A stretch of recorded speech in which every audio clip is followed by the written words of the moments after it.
On the 15th of August started like an ordinary Saturday. It was just a regular day for us as a family.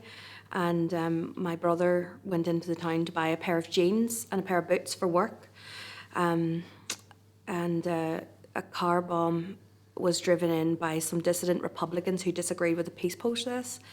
And they parked the car at the bottom of the town centre, and the police evacuated all the people out of the shops down towards the bomb car, and the car exploded at 3:10, and my brother was killed instantly, along with 31 other people, including unborn twins and children.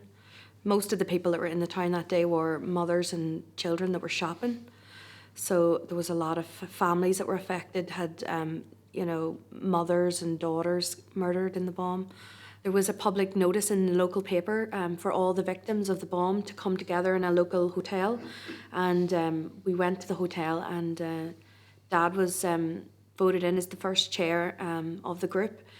And it was we started working out of each other's homes. We would take turns making teas. We'd stay up to the late hours. And as you started to talk to other victims, you started to grieve for their bereaved, which was, you felt like you'd lost somebody even though you didn't know them, that you were losing all, like listening to the other people's stories, but you did get support, and I think you got more recognition whenever you were in a group of victims together. They had to listen. We are the victims, and we are being victimised again by the government, and we have to fight for everything.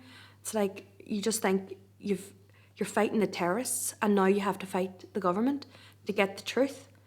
I mean, in this country, when we go back home, the terrorists are actually the same. They're actually called victims as well. There's no clarity. I mean, a perpetrator of a crime is equivalent to the victim. So that's the frustrating component for us, whereas you have the defined line in this country, which is something that we're fighting for, is for a global kind of definition of what a victim is. And the foundation does a lot of good work with providing support, social support and psychological support. In 1984, my uncle Hugh, Dad's youngest brother, was murdered in an IRA ambush attack just outside Omagh. He'd worked for the security forces as part-time UDR officer, and he'd actually, it's not the done thing for a Catholic to be working in the UDR. And he had got a lot of threats, and his mother had been sent mass cards and death threats that if he didn't leave. So he left the UDR, but it was a year after that he'd left that he was murdered. And it had a big effect on our family. It was horrendous. Dad was one of 12 of a family, and they were an extremely close Irish family.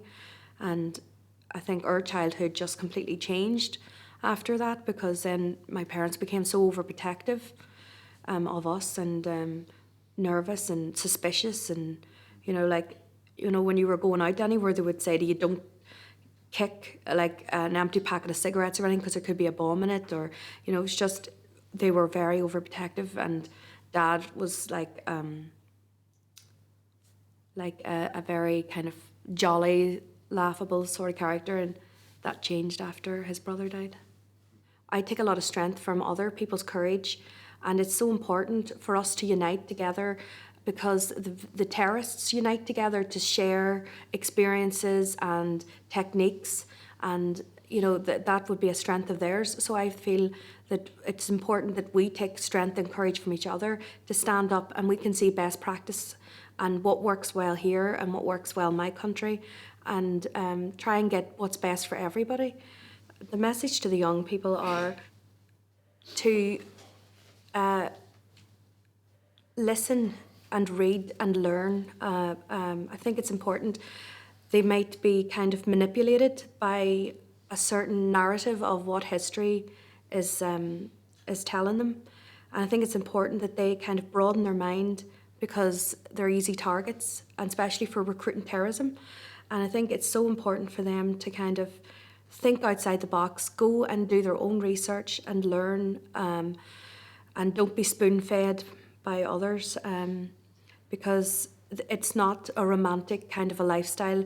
It can, terrorism can be looked at as like a sexy kind of thing to be getting involved into, but I mean, it kills people. They have to see the bloody pictures of the deaths and the destruction and the hurt that they cause in families.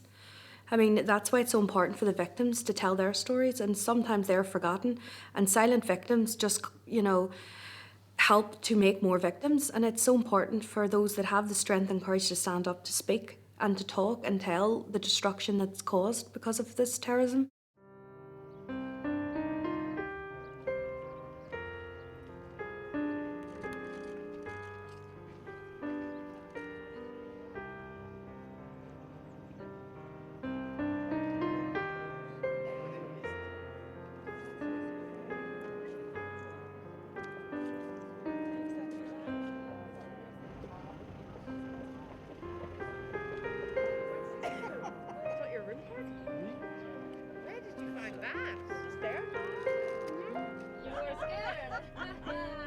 Shopping, you guys. We were gonna go.